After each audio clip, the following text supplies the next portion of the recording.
For the first time in 2 years, there hasn't been an AFL tribunal. Magnificent. No one getting rubbed out this week. That's a great start. St Kilda have put back-to-back wins on the board. And to celebrate for all the Saints fans, we've got two of their most exciting prospects live tonight on the Footy Show. Stephen Milne and Nick Riewoldt will be our special guests on the Footy Show to have a good look at these two young Saints guns. That's great to see. All the Saints fans out there. Yeah. A huge build-up to tomorrow night's game. Don't forget, 6:30 at Colonial Stadium. The Kangaroos take on Richmond in what is going to be a big game. Injury worries at the Tigers with Ottens doing his calf today. That's a big story. But the Kangaroos, they are on the march. There's no doubt about it, playing great football. They beat Essendon last week. But the extra emotion of Mickey Martin wearing his father's Guernsey with his father, Brian, who was on the show a couple of weeks ago, really at death's door with the cancer at the moment. So our thoughts are very much with the Martin family. And joining us tonight to talk about the resurgence of the Kangaroos and what has been a real fight back for their club, Dennis Pagan, their coach, will be joining us tonight here in the studio.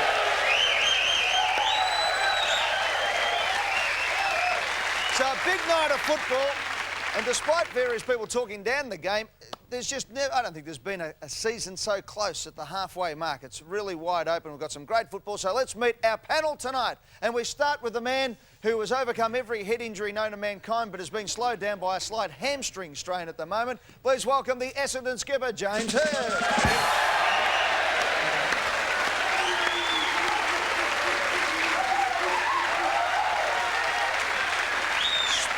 Lazarus sides, talk about a team that was gone and is now back in town. The Western Bulldogs, Luke Darcy's with us tonight.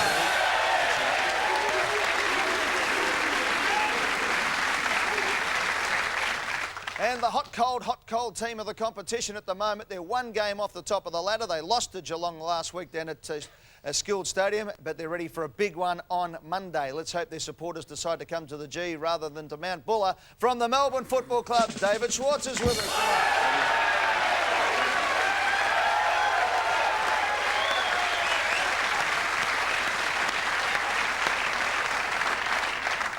And ladies and gentlemen, as we all heard last week, the escalating dispute between two greats of the game, Sam Newman and Crackers Keenan, has developed now to a situation where Crackers has challenged Sam into the square ring. Yes, the Marquis of Queensberry rules will be invoked as these two superstars of the game have decided to slug it out in the ring. To welcome the man himself tonight, please put your hands together and welcome the doyen of the ring, Mr. Howard Lee. Thank you, Eddie. Ladies and gentlemen, they're wearing trunks of black and white, tipping the scales at 95.12 kilograms. And working out of the red corner, he is the uncrowned king of Cardinia Park. And he comes to centre ring with one fight. It was a knockout loss. Ladies and gentlemen, he is a bigger gun than Chopper Reed. He's a bigger name than Iron Mike Tyson, Lennox Lewis, and Peter Crackers Keenan, who boxed under the name of Kid Madison. He's bigger than Muhammad Ali. Ladies and gentlemen, would you welcome and meet and greet the fighter who is a master of surreal, sweet science, John Autumn Leaves Newman!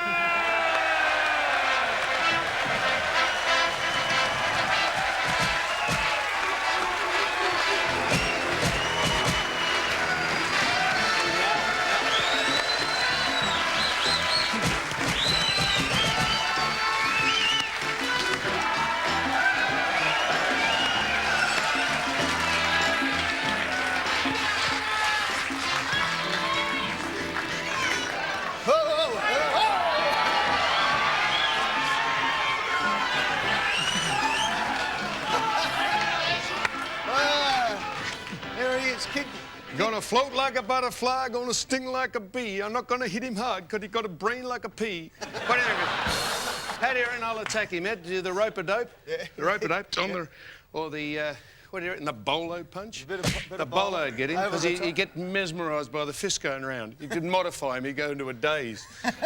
No, I love him. Sam, I've got some bad news for you, mate. Because writing in He's the Geelong... coming in? No, the Geelong Advertiser... That would be bad news, I think. Right, the life out of me.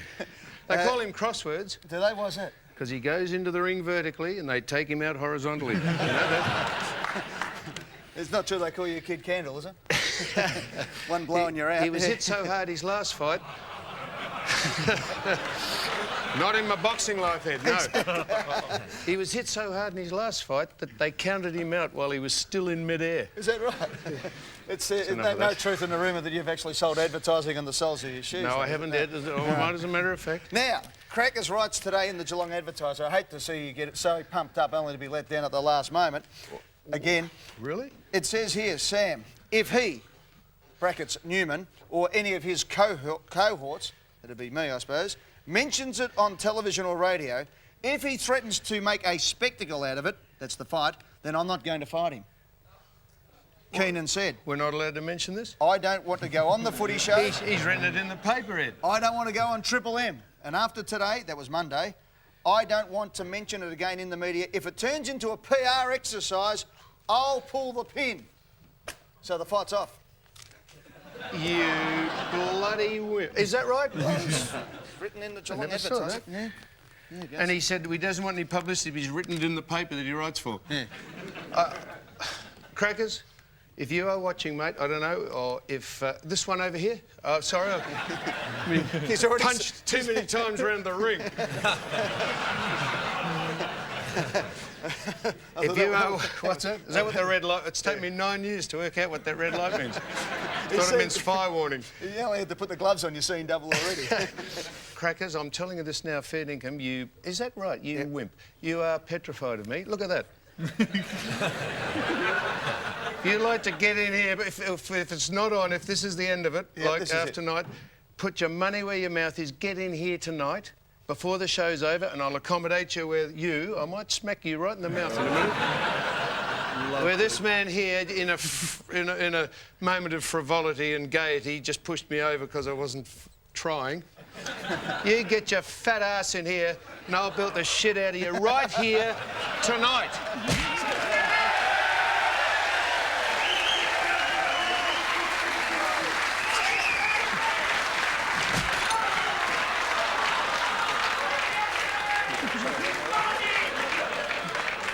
And that's what I can do, and I put my mind to it. I've broken the glass here, isn't it? Jeez, I thought I was back in Broadmeadows here for a minute. Broke the glass and... There go my notes, Ed. I'm no good if I haven't got notes. I'll tell you what. I've never been able to ad-lib. This will be the only time in my life that Sam want to fight me. I'm actually covering him up. There you go. You get in here, you big, weak poofter. Come in here. Tonight. Right tonight, and we won't mention anything more about it after tonight. All right, tonight. Speaking of the fight game, though, we have got two genuine fighters, as they say, and tonight we'll be signing the contract that'll see Lester Ellis, the one-time junior lightweight champion of the world, going up against the man himself, Anthony Mundine. Both those gentlemen in the studio tonight, signing up and facing off for a title fight here in Melbourne town. So plenty of big sports action coming up tonight on the Footy Show. Let's get to the bloke behind the bar, Trevor Marway. Go ahead, Trevor.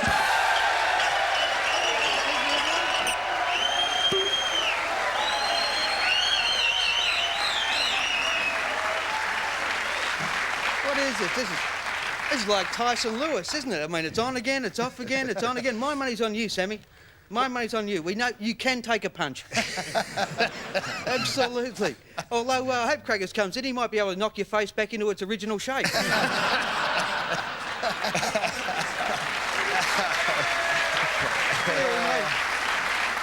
And this is what we expect from our members of the AFL Hall of Fame. Exactly. This is what we want. Hall of Fame. By the way, if you want to see Sam in the Hall of Fame, just go down the hall, first bedroom on the left. All right, boys, so just before we get on to things, a big story today happened in the world of politics, and the Victorian government, the Premier Steve Bracton, the Sports Minister, the Honourable Justin Madden, announced today that the state government of Victoria will put in $77 million and that the Melbourne Cricket Club will put $13 million, so that will be the MCG in 4 years' time. Have a look at that. The capacity will now go to over 100,000, back to the old magical 100,000, which is fantastic. The MCC are kicking in $13 million, as I said. They'll get an extra 1,000 seats, which will give them an increase of 2,200. So if you're on the waiting list for the MCC, the end may be a little bit closer than what you thought to getting in there. There'll be 1,000 extra public seats. There'll be no medallion seats, so it'll be all open for the public, which is the great news for everybody there.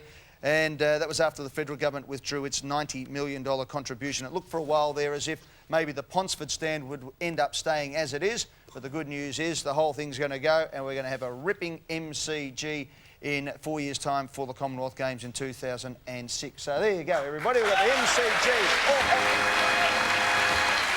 So well done.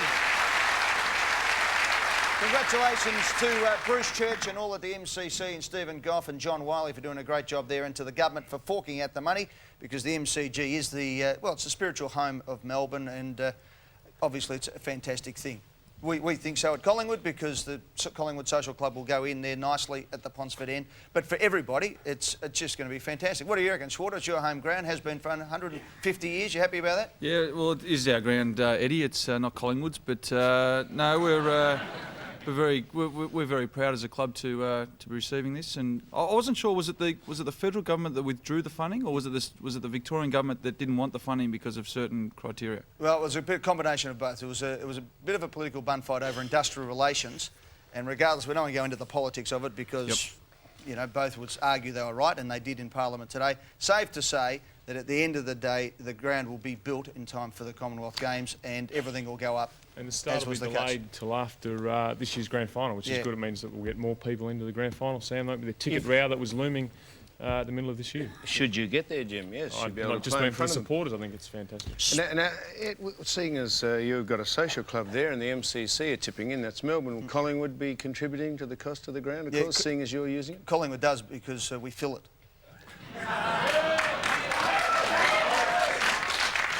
No, well, what happened was that the deal is, I mean, there's been a lot of conjecture. I'm in the mood, Ed. I might just, I might just not even put the gloves on. I might just smack you down. Tonight, I'm in the mood. Is he called in? What? Don't tell me he's called. He hasn't, is he? Yeah, he's on his way. All right. He's on the way in. All right, boys, so the MCG, that's right, that's going to all happen, so that's the good news. The money is up and away we go. What about our other ground that we're playing at the moment, Colonial Stadium? Now, the AFL, I'll just read you before we have a look at some vision. This is the Colonial roof policy. There is, in fact, a policy.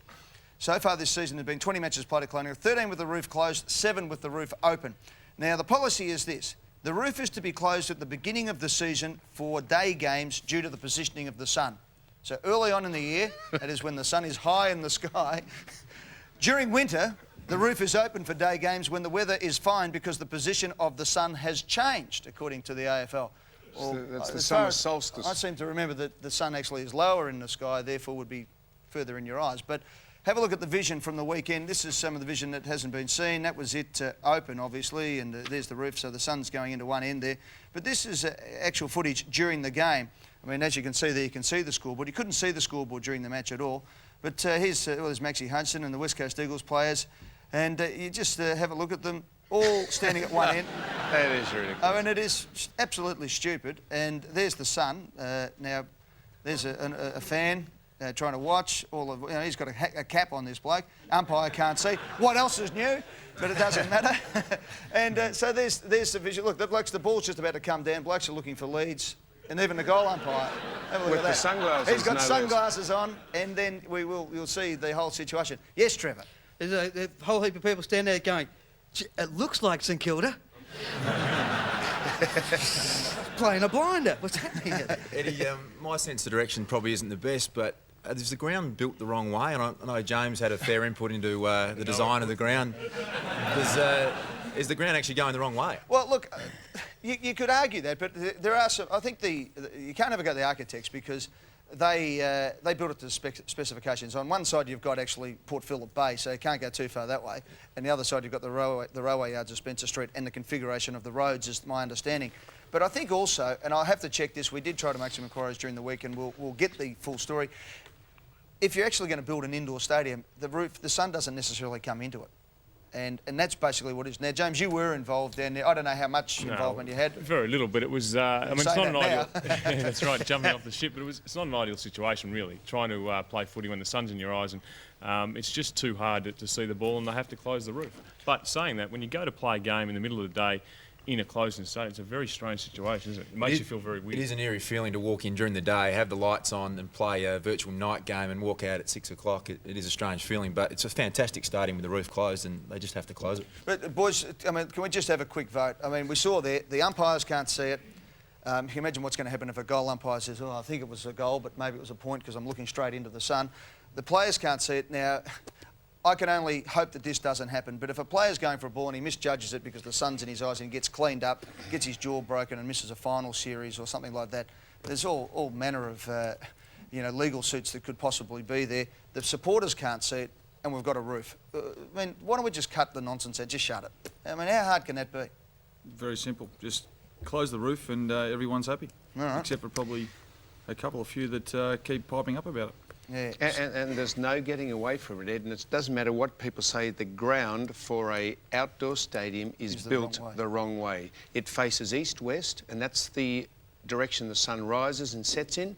Every tennis court and every other ground is oriented north-south. Now, we know that there actually, are when other you're kicking grounds... to goal, you don't look into the sun. Of course, you're looking across the wing, and the people on the wings are looking into the sun, but that's not the players. And, of course, the other end, you get the Rialto back in your eyes. Oh, the Rialto. The other situation, though, is for people who are at home watching the game on television, they're feeling a bit left out of it. So Sam Newman and the Footy Show team has come up with another collectible item just so you can feel and really experience that colonial style of football. Colonial Stadium. In its short, colourful history, this modern-day coliseum has already entrenched itself in not only local but international sporting circles with its world's best practice engineering standards. Now, sports fans, here's your chance to feel like you're actually there while not leaving the comfort of your lounge room. With this tasteful Colonial Stadium sun gun and eyewear combination, you too can squint like Buckery and have no idea what's happening in the field of endeavour. To order, just call 1-800-NO-CAN-SEE and let us open the roof on your viewing habits. So there you go. Everyone can get that colonial experience. When the roof is shut, it is magnificent. Middle of last week, being at a couple of games there where it was pouring rain outside, and cold and all the rest, it was just fantastic. Anyway, Hurdy, welcome back to football again. Out on the track. Yes. You had the helmet, and actually we've got a shot of what James will be looking like when he makes his comeback. Attractive man, Hannibal Lecter. Yeah. Look, I mean, it's obviously something that I'd prefer not to wear, but the facial mask that goes across here is something that's essential to wear for the rest of the year, and it'll be something that the surgeon's very keen on me doing. It looks very ungainly, and I probably copped more for that than I have anything in my life, and there's no comeback. I mean, it looks ridiculous, and there's really nothing I can say about it. But you're going to try and wear the beanie during the match? I'll try, but I don't think the AFL will approve the beanie. Yeah, it's a tough one, James. Anytime you put on a beanie to look better, it's a hard one, isn't it? Yeah, no, it's not a good look, but the people down at OPC have done a great job, and that should stop me from fracturing my face again. Well, let's hope so. Swarter, if you were playing against James and you had the beanie on and the thing, would that act as a deterrent or a target? Oh, no, pretty much a deterrent. If Sam was wearing it, it'd be a target, but...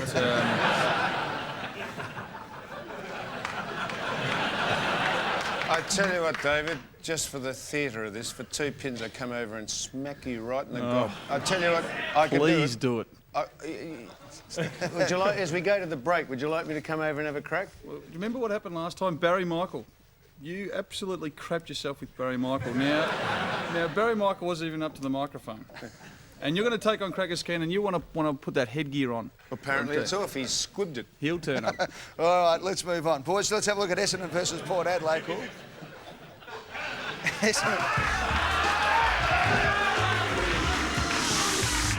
So Hill is back after having a heart irregularity, James. And James Davies, who will wear number 35 from Xavier College, is in the side. Shane Harvey and Andrew Welsh have both been omitted, 2 of the younger guys in the Essendon side.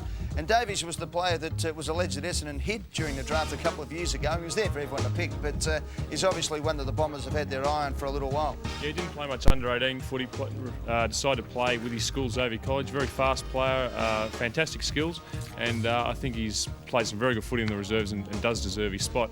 Interesting to see Shane Harvey out. he added a bit of spark to the Bombers last week, and David Hill has recovered from those heart palpitations which seem to be going in the AFL at the moment. They do indeed, with Djakovic having the same problem.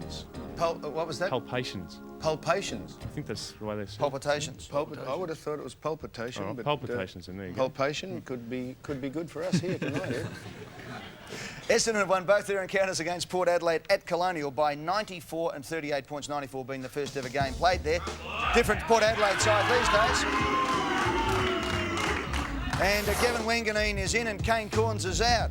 And Barnaby French is in for his 50th senior game of football, all with the Port Adelaide side. Brennan Lade, coming back from that ankle injury, is named as an emergency at the moment. And Port Adelaide, well, they're just knocking off everybody at the moment. They beat Collingwood 2 weeks ago, flogged Hawthorn last week at York Park for their first ever loss at York Park Hawthorn by 40 points.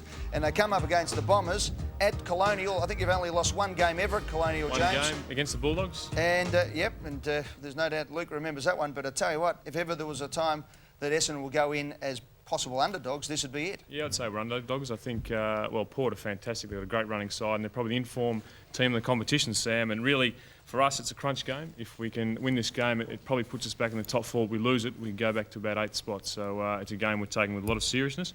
And I think Mark Williams will be very keen to win it. We're keen to not let him do that. Yeah, huge game, obviously. And you look at Port Adelaide being able to include Gavin Wanganeen and to have him in a forward pocket.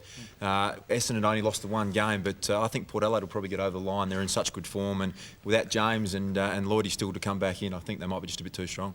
Yep, Port are in great form, but it's not often that Essendon lose 2 in a row, so I'll be going on that theory and hoping that the 94 and 38 points the last couple of times at Colonial won't happen again. So. James, we saw you out in the track, but we also saw Lloydie running around this week. How long before the two of you are back? Probably about round 14 for both of us, which is, about 4 or 5 Who do you games play away. that week? I think it's the Western Bulldogs, actually, so we're looking forward to that. It'd be great. It's great to see Lloydie back and running. I think it was his first time he ran was on Wednesday, and it's just, look, we're dying to play footy again and dying to help the team out, because really they're holding together for us, and we're keen to do a good job. No, I like you, Jim. Thanks, Sam. I like you on Saturday evening, anyhow. I think you'll win. And, coming up 7:10, Ed, on Saturday, there'll be some palpations going on there. Heart will be palpating. All right. What is that word? Ask him. I'm way late. I've got a feeling he's rang in. If he's rang in, that's it, Ed. Right, OK. No, I think Essendon. Essendon to beat Port Adelaide. If you can't get enough of Essendon, and the Bomber fans certainly can't, another chance for you to go and see the Bombers in action is on Sunday. Have a look at this. It's the Windy Hill Bomber. It's the name of their horse. Is it a trotter or a pacer? Pacer. Pacer. It's a pacer. He's good on you, James. Down there at the trots all the time, eh, mate? He's had a win, a second, a third, 2 fourths, and from 5 starts. It's earned over $4,000 for Essendon's local community charities. And Sunday at Bendigo, the horse is running in the $140,000 Breeders' Crown Final, the Golden Slipper of the harness racing. And as I said, Graham McMahon has donated all the money, all the winnings to local charities, and Essendon fans are admitted free to the Bendigo, and all the players are in attendance, James. Yeah, definitely. It's a terrific pacer, Ed, and we all get behind it as players. And look, get down and watch it train, and it's been terrific for us. Jimmy, who trains it, mate? We do as players. Oh, OK. John Quinn, the fitness advisor. Trev? So how many push-ups can the horse do, mate? He's not going to push us, but he's good at kicking goals from straight in front. All right, so the Windy Hill Bomber running in Bendigo, as I said, all Essendon members free of charge to get in, and you'll be able to see the horse run around and hopefully win the big race, but also the Essendon players will be there to sign autographs and do whatever you like with them as well. Sam's going to get out of the boxing trunks, and when we return, we'll be squaring off against North Melbourne coach Dennis Pagan next on The Footy Show.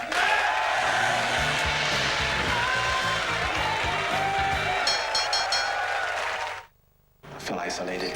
I feel fear. We are putting a man to death tonight. We are killing a human being. A man accused. I can't say I'm sorry for what I never did. A reporter is to tell his story. Did you kill that woman or not? Man, what do you want from me? Do not pull a Dick Tracy on this. If his hunch is right, I think he may be innocent. he's only got 12 hours to prove it. Directed by and starring Clint Eastwood. Can't you just come home? True Crime premieres Sunday on 9.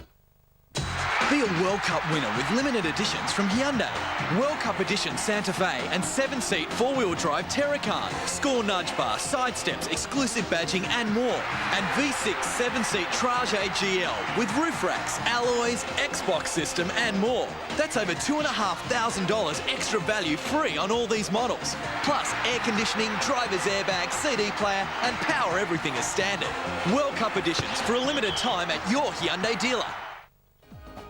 Sports Update, brought to you by CGU Insurance. Hello, I'm Tony Jones. West African nation Senegal has been able to recapture its first up form at the World Cup, drawing with Denmark 1-1. The Pakistani cricketers have arrived in Australia ahead of next Wednesday's start to the one-day series. 2 matches will be played in Melbourne, a third at the Gabba. In basketball, the LA Lakers have taken out Game 1 of the NBA Finals. They defeated New Jersey 99-94. Shaquille O'Neal shooting 36 points. Enjoy your night. When your Aussie dream comes Things true, don't go as directed. misfortune can sneak upon you. Expect the unexpected. See what CGU can do. We'll see from your perspective. We have the perfect plan for you. Your future is protected. Whoever you are, whatever you do, we put the U in CGU.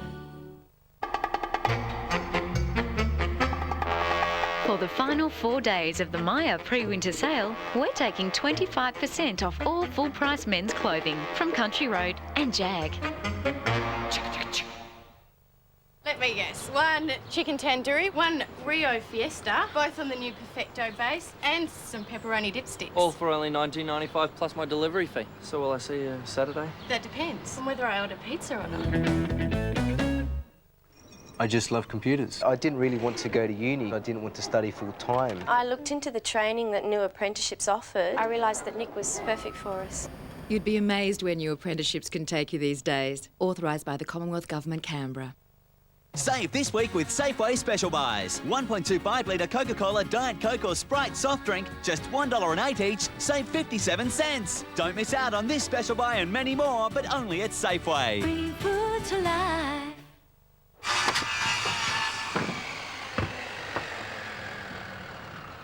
Righto, boys. Embrace the morning sun. And let's get a nice, natural energy flow going. The crane spreads its wings. The dragon lashes out. Feel his energy.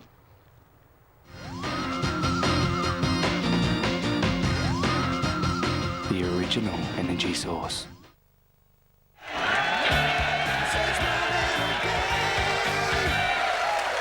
Welcome back to the Footy Show. And just ahead of our special guest, Dennis Pagan, joining us in a few moments' time. Also coming up, Nick Riewoldt and Stephen Milne from the St Kilda Football Club, Lester Ellis and the man, Anthony Mundine, in an absolute full show tonight. It's time for Sam's Mailbag.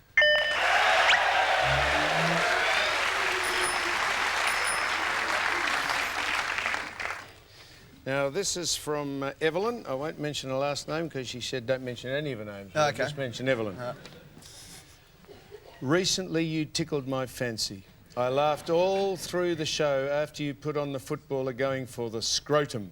I hope I've spelt it right. The reason I'm writing is I didn't know what scrotum was. It sounded like something you'd have for breakfast. Private life's your own, I suppose. Like a croissant. I've had the odd scrotum for brekkie. Is that right? Yeah. Don't bite too deep or it tastes ordinary. I'll give you the tip. I forgot about it until I went down to the Elderly Citizens Club, where they were discussing the incident. I asked them what a scrotum was, and they said, balls. Well, why didn't the news say his balls? Then me and a lot like me would know what they're talking about. After all, there's footballs, soccer balls, tennis balls, and so on, so balls aren't a hard thing to say. I'm 80 years old, and I've had to call it a day. Scrotum, we might do a word for the week, Ed. Scrotum is the word for the week. What would be the word for this week? Legs? Oh, not this, Jake. Jeez. All right. Yes, all right then. OK, Sam, Legs. yes, let's make legs the word of the week. After the show, Ivy. What is her name? Ivy, yeah. Evelyn, I could come back to your room Yeah? And you could help spread the word. word. Boom, boom. Now, last week, Ed. Now, look, last week. We had a... Can crackers get on the freeway? Come in straight away. News? No. Keep going. Last week, now, Ed, we've taken a bit of a pasting for showing Matthew Nicks picking the hooter. And all we can say is that it was only just meant to be humorous, and we've taken a bit of a caning for it, so we apologise if we've offended anyone. And, I mean, like, gee, people used to... When I played for Geelong, used to urinate on me at their showers. You know, like, you know, but actually used to call me Trough Boy. Oh, it's a thing he used to do, but they didn't have cameras in the rooms in those days, so, you know, someone had an etching of it, mind you, sketched someone weeing on me. Yeah. But, so we apologise for that. It was only meant to be a joke. It was a bit of fun. If it had been Nathan Buckley, Ed, picking his hooter, would we have allowed that on the show, or would you have vetoed it? He wouldn't have done it, but no. He wouldn't have done it. Oh, God, turn it up. Well, there's an easy way of not getting on the show. Don't pick your nose and hooter. There you go. Yeah. Anyway, go. Next. And we also, a lot of chat about the parody we did on Talking Footy. Now, that was meant to be a joke as well. It was a joke. Fair dinkum. We were just having a light-hearted shot because they'd had a light... Well, I'm sorry, Ed, but they just... Move on. Yeah, all right. And Caroline had a shot because we put Barb on. Well, it wasn't meant to be a reflection of a weight or anything. I mean, Barb does all our cameos. If we'd put Elle McPherson on, she would have taken more exception to it. But I tell you what, a bloke called Hunt, I call him Hunt because he calls me Newman. Well, you don't want me to do this? Oh, well, if you want. We were going to get on because Dennis has got to get home. Right. Well, I won't go on about Hunt because I could bury him if I wanted to. Well, let's get on with the next bury bit. Him. The funny bit. The funny bit? OK. What is the funny bit? I don't know. The funny bit. Oh, no, this is humorous, Ed. In the law list in the Hobart Mercury, just have a look at this. This is up on a divorce in the law courts at the Hobart Mercury. Buckley versus Maguire. Say it isn't they so. got divorced. And here's a bit of... I'm just making this up because I've lost the sheet of paper. Here's a bit of karate, Ed. This is in the... with, of course, the World Cup being on at the moment, and this was a bit of training vision for some of the English soccer fans going over and teaching some of the locals just how to combat any trouble that would happen maybe in the streets of Korea or Japan. You're going with your warm-ups. Now, as I've said before, modern life in the city is full of hidden dangers. Why are we here? We are here to learn how to defend ourselves against these dangers. This week we're going to be looking at how you can use the negative energy of a would-be assailant and turn it into a positive force for your own self-defence. OK, now, Ryoki, I'd like you to play role of attacker in this demonstration. OK, come at me. You said you fucking want some. You want some? You make your first selection. Look at that. Come on. Come on. Enough. Right. I don't want to see any Jackie Chan bollocks. I want to see some windmilling in. If you've got a set of keys on you, stick them in your hand and make them count. That's good.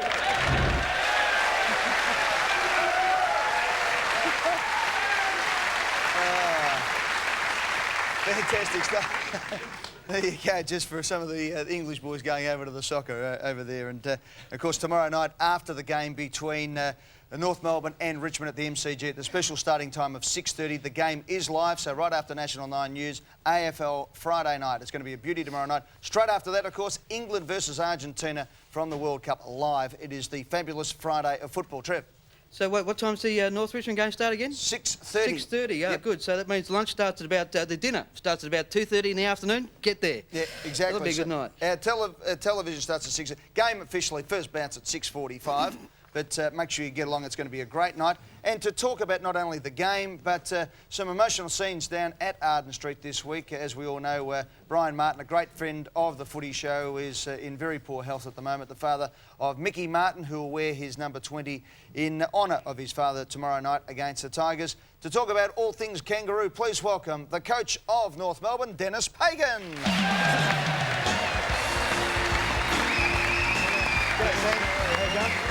Hey boys, how you going?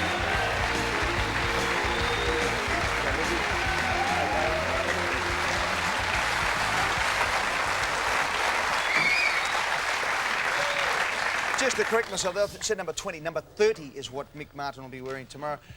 Dennis, just talking backstage to you, said you spoke to Mick on the way in. How is Skinny, and as importantly, how is Mick and the rest of the family?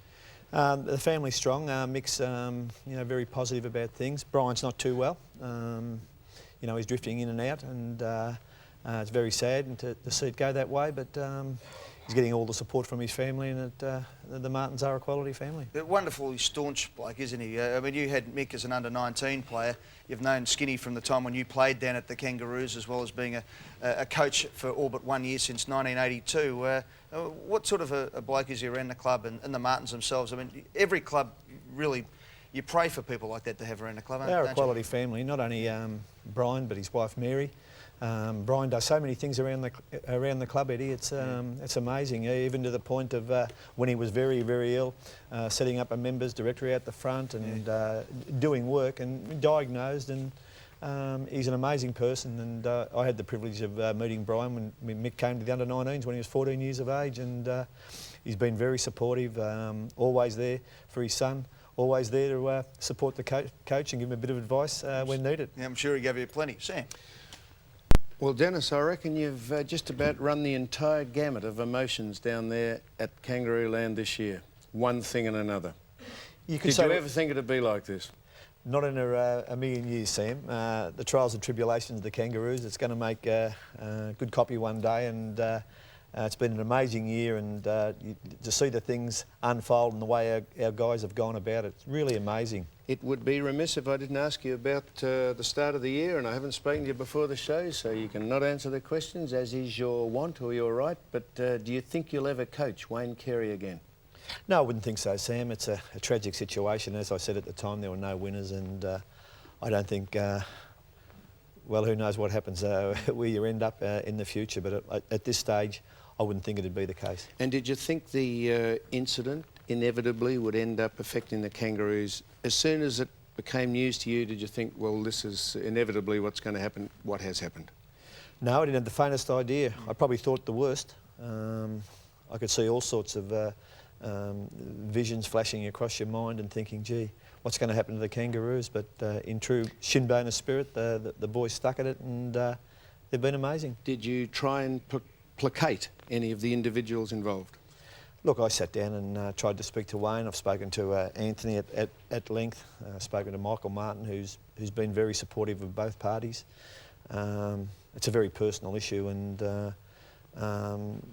there's only one thing that's going to work at it, and that's time. And whether it does or whether it doesn't, it's not for me to comment on anyway. Dennis, to be 5 wins and 5 losses and a chance tomorrow night, obviously go 6-5 at the halfway mark, is a tremendous coaching achievement, because we all know that you can get players fit and you've got fitness staff and all the rest of it, but to get them mentally right to play with all these surging emotions right around the club in 100 different ways. Do you look back, or have you had a chance to actually think, or you're just thinking about tomorrow night, but to think that the club has just shown such resoluteness?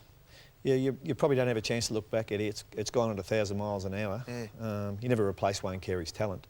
But the byproducts of all that is that the dormant leadership that's grown, the unity of the players, people who you didn't think would step forward have stepped forward. It's an amazing thing. And just before the people who make the game go around ask you a couple of questions, could they pay you enough money to go through all this? Because you're in contract negotiations. Is there any amount of money you could cop to go through the stress involved with doing all this sort of thing? Well, it's certainly a stressful time, Sam, and I don't think money comes into the scenario. It doesn't? No, it doesn't. Well, they'll be happy to know that, Alan Naylor, I reckon. Yeah, I'm sure they will. It's the furthest thing from your mind, I can tell you. Just to close that off, you're in discussions at the moment. It'll just pan out in the next few weeks, or will you wait till the end of the year? Well, it's a personal issue. Obviously, I want to coach the Kangaroos next year. I hope an arrangement can be made. I've got no control over that. It's between the management and the club. And as I said, Ed, if something can be worked out, it'd be terrific. Great. Trev. And any word on when we're getting the $2 million from the Waverley sale, Ed? Is that coming? Do we know when that's coming? Well, there's rumours that that's coming along. Well, Alan spoke to the AFL, I believe, 2 days ago or yesterday, and that was part of the discussions. I wasn't in the room, so I don't know. Fantastic. We get that, we can pay the 75 premiership team.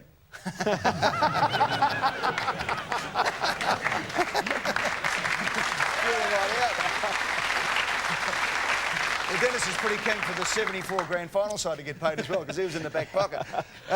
Boys, Schwarter's got a question. Yeah, Dennis, you're talking about you've got players that have stood up this year and have come up from the lower grade. You've got Morell and Baird. You've got Corey Jones coming back off the injury list soon. A decision's got to be made there. A tough decision. They've both been in pretty good form. Yeah, it is a very tough decision. Both of them have really gone forward as young footballers, and it's going to be very tough. And at the end of the day, it'll pick itself and it'll work itself out. Dennis, Lee Colbert, he's copped a bit over the last couple of years, but this year's just been terrific for North Melbourne. I read an article you're talking about the fact that the stats sometimes don't represent what he does for the club. Where do you see, or how do you see him coming through and the rest of the year? Well, over the last 5 weeks, Jimmy's been sensational. He's as courageous as anybody at the club, and I mean that. And you're talking about a Glenn Archer and Anthony Stevens, very brave. He's a real team player.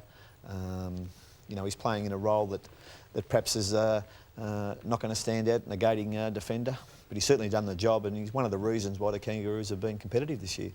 Dennis, you've obviously had your fair share of tough times in the coaching role, and obviously everyone always looks to the coach as the leader of the club, and you've always got to be the one that comes up with the answers. Have you ever gone home and said, well, I'm not quite sure what to do, and who do you turn to when something comes up that's happened in the last 12 months? If coaches say they don't know what to do, they won't have their job for too long, I can tell you. If you don't know what to do, make something up. Look, it's been trying times, and look, I think that you're lucky when you've been doing it for a long, long while, and you've had a host of experiences, in successful times, when there've been crises at your club, when there's been incidents, when there's been success. And if you experience that, Luke, half a dozen times in each area, I think you're pretty well equipped to handle what goes on. You think that you've been involved in everything, but AFL football finds a new one for you all the time, and you're never quite sure of it. And when you just think you got your head above water, someone puts their hand up and drags you back under again. Well, that person to put the hand up tomorrow will be Danny Frawley. At least that's what he hopes. Let's have a look at the teams for the big game. 6:30 start on Channel 9, 6:45 at Colonial Stadium. And there you go man. The big one for the Kangaroos to get the crowds out as well. The crowds have been down, and the membership, we need to get as many Kangaroo supporters, if ever there was a time, to get along and support. And by the same token, the Richmond fans, who have been fantastic over the years, this is the one. It is a crunch game for both teams. Kangaroos at 5-5, Richmond at 4 and 6, 9th versus 13th, and everyone thereabouts for the top 4 at the moment. But this is where the gaps start to arise in these two teams. Sinclair is in, Baird out, as we saw for the Kangaroos. Now to Richmond. The bad news for the Tigers, Otten's out with a calf injury. He did that at training today. Fiora has been omitted. Andrew Cracker and Craig Biddles can come back into the side. Dennis, it's an interesting contrast, these two teams. North Melbourne #1 for hard ball gets. Richmond #1 for loose ball gets.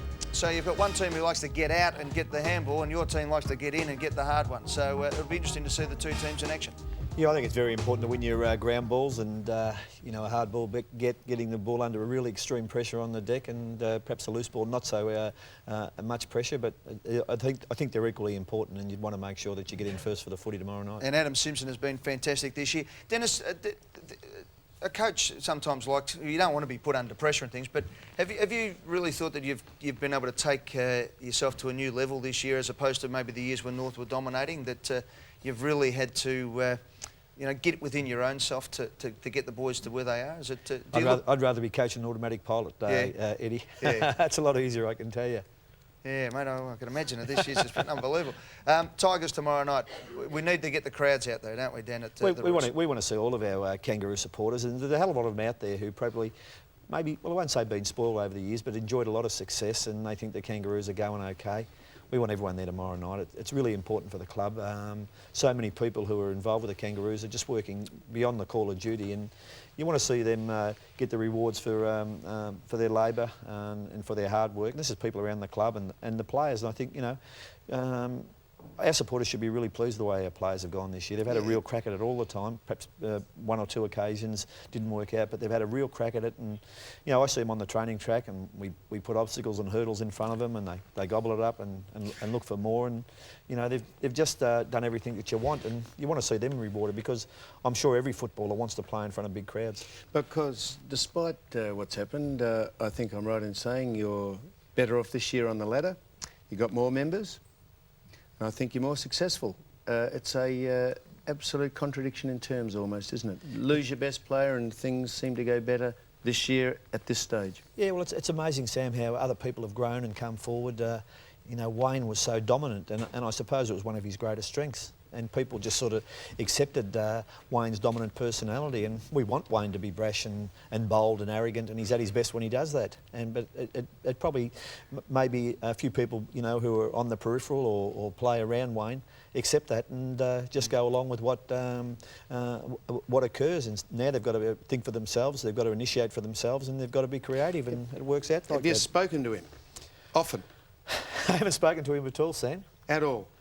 At all. That is amazing. You think so? I reckon that's amazing. For a man who had such a close contact with him and vice versa, that is amazing. It's one of those things that happens, Sam, and I'm sure Wayne will, when the moment's right, I'm sure he'll come around. There's obviously a lot of issues that he's probably going through as well. Dennis, thanks for coming in tonight, mate. The night before a game is obviously the last place on earth you would rather be, or would be in front of the TV cameras here, but we appreciate it because not only to talk about the game, but also to articulate what's going on in the last 6 months, but also for Mick Martin and the Martin family. So we really appreciate you coming on the show tonight. Dennis Pagan, the coach of the North Melbourne Kangaroos. Thanks, Dennis.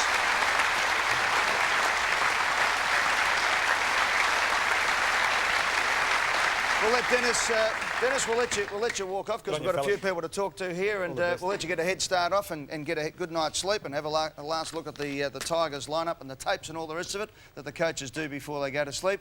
Because joining us tonight, we have got the world champion soccer team. Don't worry about the World Cup going on at the moment. This is the Fair Dinkum World Cup. We say so because Australia won it. It is the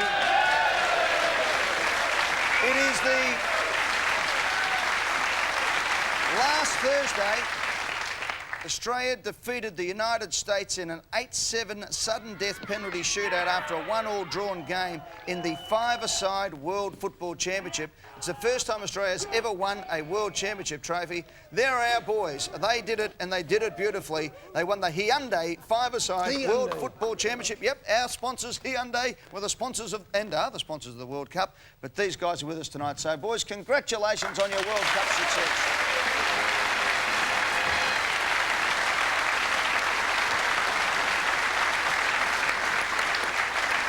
And Peter Nikolakopoulos is with us, who's their spokesman. Peter, five-a-side, I mean, it's massive around the world, but it's a bit like indoor cricket as far as publicity is concerned. Everyone plays it, but no one knows much about it. A fantastic result. What was the reception like overseas? It was unbelievable. All the boys were